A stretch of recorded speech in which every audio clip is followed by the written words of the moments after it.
Hi besties, welcome back to my channel. I'm Scarrlet Uzumaki, Hello. the one on the left. And no, not the one holding the severed head, the one on the left who can't dance.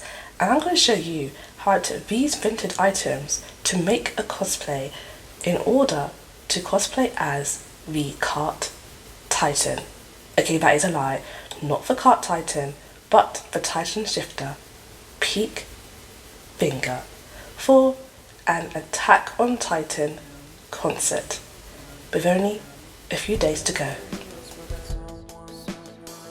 The story starts on September 22nd, when my friend notified me that the Attack on Titan concert was coming to London, and I did not want to disappoint all these fans, and wanted to show up, because who goes to an anime concert without wearing any anime attire? So I scoured vintage for a green jacket and AliExpress for some Attack on Titan Scout Regiment badges that were very cheap, because Amazon was way too expensive. Why are they charging £3 for one badge when I paid £3 for all these altogether? And look how big that big one is. I folded it in half, but you can still see from here just how large it is. And what I did not know was that these smaller patches actually had Velcro on them, but I did not realise until much later. And the larger one was an iron-on patch, but again, I did not realise this until much later, and you will see me wasting my time with sewing. For the pants for Peaks trousers, I went to Primark and was lucky enough to find these on sale for £7, and scurried back home and slapped that Velcro badge on by watching Come Dine With Me. Lovely. And then I thought, hey, let's sew this patch on because it might fall off. But then I kind of got tired and only sewed on 4 of the corners, so you can tell that I am very lazy degenerate.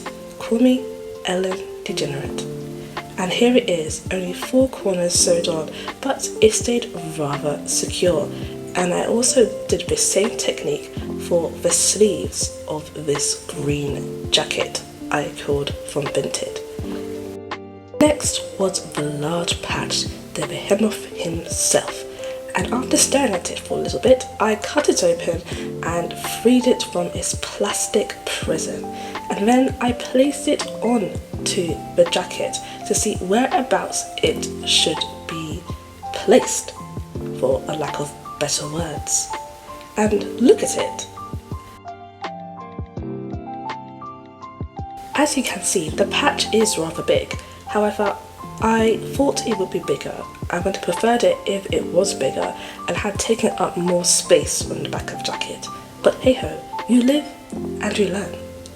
And after placing it on the jacket, I took out my trusty sewing pin and stabbed it right through this badge to secure it into place. But it took a few attempts because the badge was rather thick and my pins were rather cheap because they were from a bootleg website, which I would not recommend. Their pins are not too good. Now, after pinning all 4 corners of this badge down, I started on utilising the same technique I did with the sleeve badges, and this is sewing on the 4 corners so they wouldn't fly off and fly away like the wings of freedom that EREN was denied.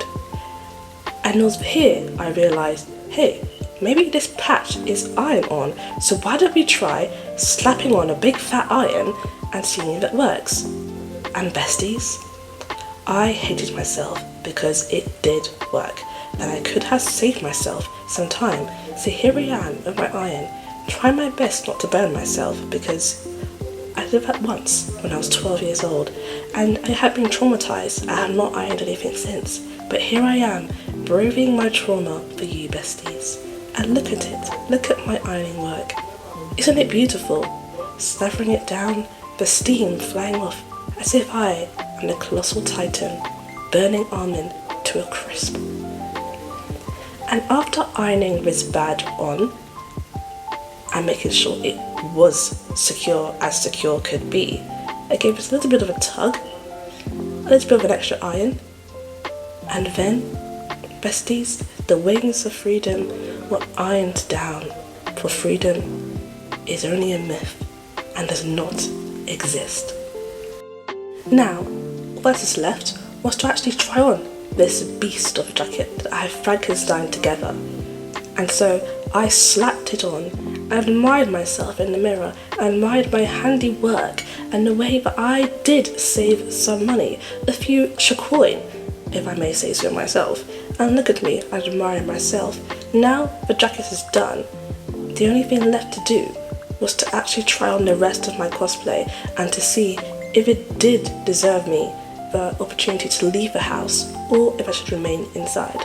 So I paired my jeans with a white top and then shoved the jacket on with this belt that I procured that has been hidden in my wardrobe, and then put on my unbrushed wig.